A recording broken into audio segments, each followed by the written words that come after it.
Citing Judicial Opinions in brief.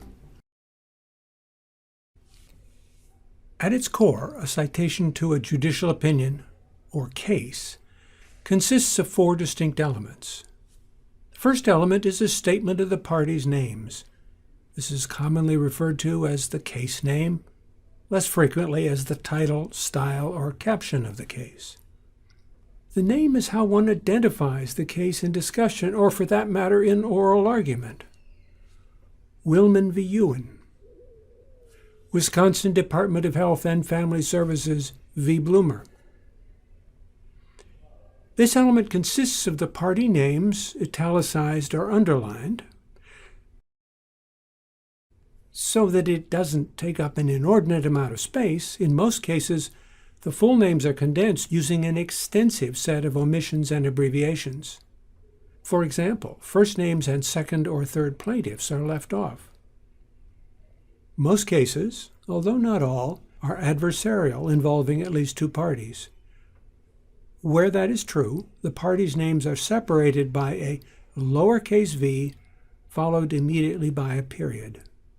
Even if the full reference in the original source uses an uppercase v or the word versus or omits the period, it is conformed to a lowercase v period. Finally, this party name element concludes with a comma, which separates it from the next element. That next element is the ID or address for the case. This is sometimes referred to just by itself as the cite or citation. If the jurisdiction has implemented a system of medium-neutral or non-print dependent citation, that system provides the primary ID. For example, 2012 CO 12, identifying the 12th decision of the Colorado Supreme Court handed down in 2012.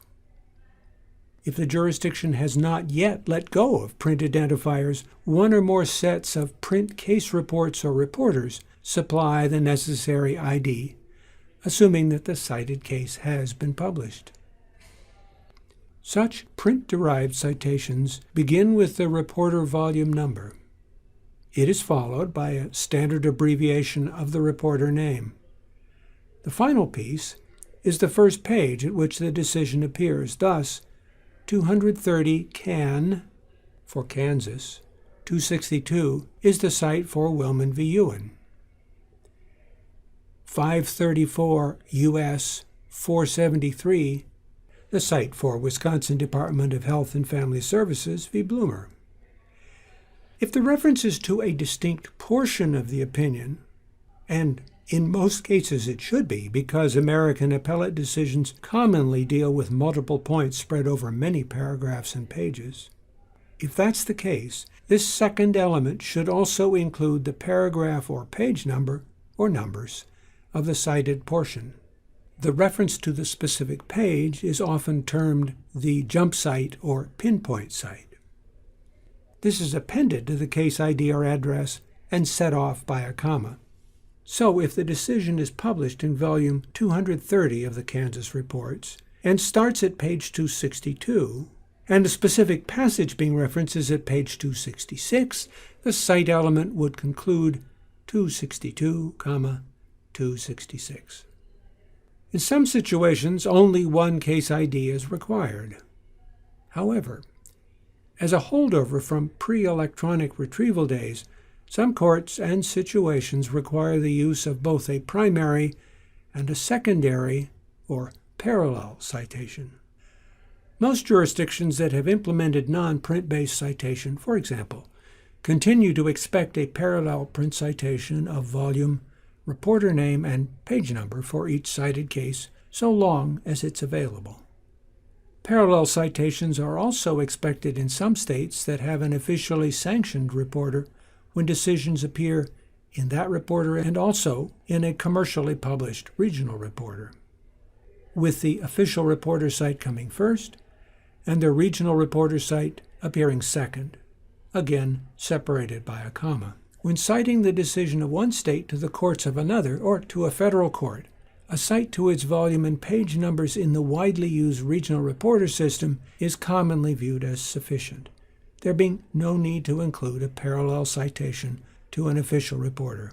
As a result of this widespread citation practice, the same decision may have a different citation element when cited within the state from which it originated than when cited in other states or the federal courts. The third element of a case citation is the date, the year of the decision enclosed in parentheses, if that information has not already appeared in the case ID. Let me underscore that if it has not already appeared qualifier, for if the case has a medium-neutral citation, that will include the year of the decision, and so the year need not be repeated in a separate subsequent date element. The same kind of qualification applies to the fourth and final element, the identification of the deciding court. In any reference where the court has already been sufficiently identified by the case ID, there need be no additional court element. But with regional reporters covering numerous states, and even different level appellate courts within those states, and federal reporters covering multiple circuits and districts, court specification must often be furnished. When required, that information is placed in abbreviated form in the parentheses containing the year of decision ahead of the year. The highest court of a state is indicated by the abbreviation of the state standing alone. If that information has already been furnished by the case ID, as for example with a medium-neutral cite to 2012 CO for Colorado, or a print-based citation to volume 253 of the Kansas Reports, it need not be repeated in the date parentheses. Whether to indicate which of a court's several circuits, districts, divisions, or departments delivered the cited opinion depends both on the court and the context for the decision. Which circuit of the U.S. Court of Appeals or which U.S. District Court handed down a decision is always indicated. With a decision of an intermediate-level state court, the information should be included in any setting where it bears on the weight of the cited decision's authority or is otherwise important.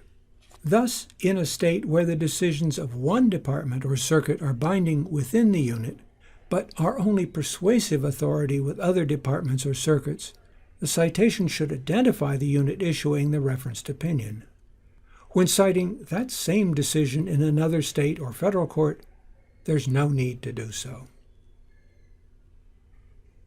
Judicial opinion citations. 4 elements.